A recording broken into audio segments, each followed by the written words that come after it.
Partia Liberale e Kanadas do të shpallë pasardhësinë e kryeministrit Justin Trudeau si shefi i partisë dhe kreu i qeverisë së vendit në mes të një lufte tregtare me Shtetet e Bashkuara që mund të gjymtojë ekonominë kanadeze. Kryeministri i ardhshëm do duhet negociojë me presidentin e SBA-s Donald Trump, pasi ai kërcënon me tarifa shtesë për Kanadan dhe së shpejti mund të përballet me konservatorët e opozitës në zgjedhjet e përgjithshme.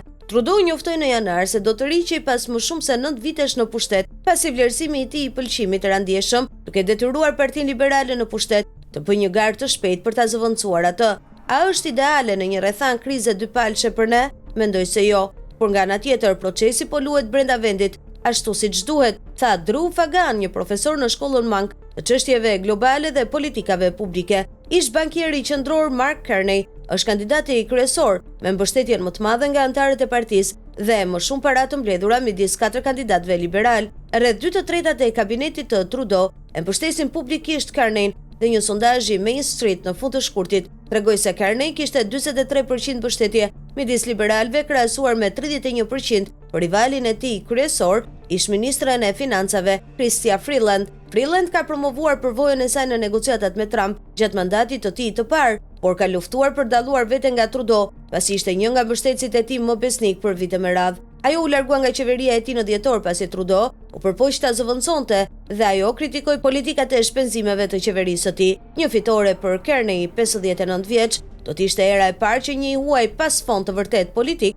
bëhet kryeministër kanadez. Carney ka thënë se përvoja e tij si personi i parë që shërbeu si guvernator i 2 bankave qendrore, Kanadas dhe Anglisë, nuk kuptonte se ai ishte kandidati më i mirë për të marrë me Trump. Rreth 400.000 antar liberal ishin të drejtë të votonin për liderin e partisë. Partia do të shpallë raundin e parë të rezultateve rreth orës 18:30 me orën lokale. Gjatë fushatës, Carney tha se ai mbështeti tarifat akmarrëse dollar për dollar kundër Shteteve të Bashkuara dhe një strategji të koordinuar për të nxitur investimet. Ai është ankuar vazhdimisht se rritja e Kanadas nën Trudeau nuk ishte mjaft e mirë. Perspektiva e një fillimi të ri për Partinë Liberale nën Carney, e kombinuar me tarifat e Trump dhe talljet e tij të përsëritura për të aneksuar Kanadan si shteti 51 i SBA-s, çoi në një ringjallje të jashtëzakonshme të pasurive liberale. Në fillim të vitit 2025, partia zbriste me 20 ose më shumë pikë, por tani është statistikisht e barabartë me konservatorët zyrtar të opozitës në disa sondazhe, shkruan Reuters. Ka një tubim rreth momentit të flamurit